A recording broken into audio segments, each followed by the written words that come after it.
Friends, നമുക്കിന്ന് കീരത്തണ്ട് കൊണ്ട് പച്ചത്തീയൽ വയ്ക്കാം. കീരത്തണ്ട് ഇത് പച്ച കീരയുടെ തണ്ടാണ്. വളരെ നല്ല സോഫ്റ്റ് ആയിട്ടുള്ളത്, മുറ്റിയിട്ടില്ല. കുറച്ച് ഒരു 4-5 തണ്ട് നമ്മൾ കീരയില തോരൻ വെച്ചിട്ട് തണ്ടിനെ ഇങ്ങനെ തീയിൽ വയ്ക്കാം. ഒരു പച്ചമുളക് അറ്റം വിളർന്ന് വെച്ചിട്ടുണ്ട്. പിന്നീട് കുറച്ച് വെള്ളം ഒഴിച്ച്, കുറച്ച് വെള്ളം മതി വേകാനുള്ള വെള്ളം. മുറ്റാത്ത തണ്ടായതുകൊണ്ട് വേഗം വെന്ത് കിട്ടും.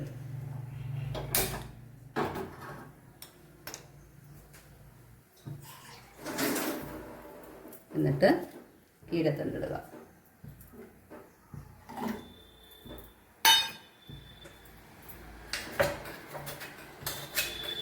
കുറച്ച് പരലുപ്പ്,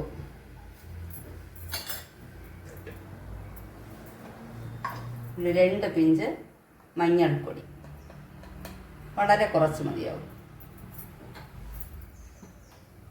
ഇതിന് വേകണം. എന്നിട്ട് നമുക്ക് അരപ്പ് തയ്യാറാക്കാം. അരപ്പിന് ഒരു കപ്പ് തേങ്ങ, പച്ചത്തേങ്ങ എന്ന് പറയുമ്പോൾ ഇത് നന്നായിട്ട് മുറ്റാത്ത തേങ്ങയാണ്. ആ രീതിക്കുള്ള ഒരു തേങ്ങ, പച്ചത്തേങ്ങയും കുറച്ച് ജീരകം, ഒരു 1/4 സ്പൂൺ മുളക് പൊടി, വറ്റൽ മുളക് പൊടി, ഒരു 2 ചുള പുളി. വാളൻ പുളിയുടെ 1 ചുള ആയാലും മതി. പുളി വളരെ കുറച്ച് മതി. മാങ്ങയാണ് കയ്യിലുണ്ടെങ്കിൽ ഒരു കഷ്ണം മാങ്ങ ഇട്ടാലും മതിയാവും.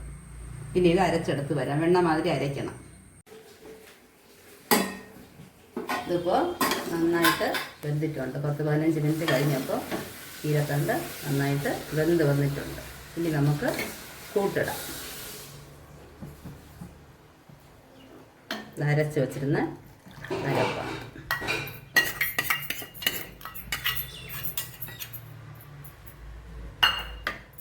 ഇതിന് ചെറുതായിട്ടൊന്ന് തിളച്ച് വരണം, പതഞ്ഞ് വരണം. ആ സമയം നമുക്ക് കടുക് വറുക്കാനുള്ള കാര്യങ്ങൾ റെഡിയാക്കാം. എണ്ണ ചൂടായി വരുന്നുണ്ട്.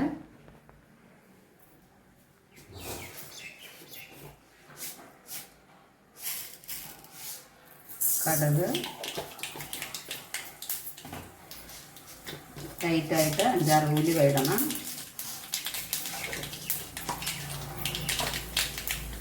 ഒരു വറ്റൽമുളക്, ചെറിയ ഉള്ളി വട്ടം വെച്ച് എരിഞ്ഞത് 2 എണ്ണം. ഇതൊന്ന് മൂക്കണം. എന്നിട്ട് ഇത് ഒന്ന് പതഞ്ഞ് വരണം. നമുക്ക് ഈ കറികളൊക്കെ ഉണ്ടാക്കുമ്പോൾ അമ്മയും അമ്മുമ്മയൊക്കെ ഓർമ്മ വരും. കാരണം അത്ര നമ്മുടെ പഴമക്കാർ നമുക്ക് പരിചയപ്പെടുത്തിയ കറികൾ, അതിൻ്റെ മണവും സ്വാദും പറയാതിരിക്കാൻ പറ്റത്തില്ല. എത്ര നല്ല കറികളാണ് അവർ നമുക്ക് പരിചയപ്പെടുത്തുന്നിരിക്കുന്നത്, ഇല്ലേ? അതാണ് ആ മണം കൊണ്ടേ നമുക്കറിയാൻ പറ്റും. ഇതിൻ്റെ മൂത്ത് കരിഞ്ഞ് വന്നിട്ട് അതിലോട്ട് ഒഴിക്കണം. പിന്നെ കറി ലീഫ് ഇടണം. ഒരു തണ്ട് കറി ലീഫും കൂടി ഇതിൻ്റെ കൂടി ഇടാം.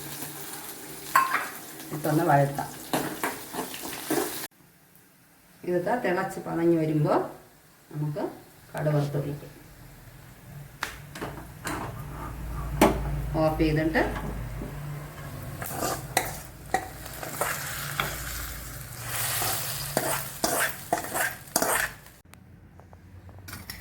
അങ്ങനെ അടിപൊളിയായിട്ട് കീരത്തണ്ട് പച്ചത്തീയൽ റെഡിയായിട്ടുണ്ട്. ഇത് മോര്, പപ്പടം, അച്ചാറ് ഒക്കെ വെച്ച് ഉണ്ണാനായിട്ട് വളരെ നന്നായിട്ടിരിക്കും. നിങ്ങളും ട്രൈ ചെയ്ത് നോക്കണം. ഇതിപ്പോൾ കീരത്തണ്ട് ഇല്ലയെന്നുണ്ടെങ്കിൽ വെണ്ടയ്ക്ക ഉണ്ടെങ്കിൽ അതിനെ ചെറുതായിട്ട് വഴട്ടി ഇതുപോലെ തീയൽ വയ്ക്കാം. കത്തിരിക്ക അല്ലെങ്കിൽ മുരിങ്ങയ്ക്ക, വെള്ളരിക്ക അതുപോലുള്ള വെജിറ്റബിളിൽ ഇത് വയ്ക്കാമെന്നുള്ളതാണ്. ഓക്കെ.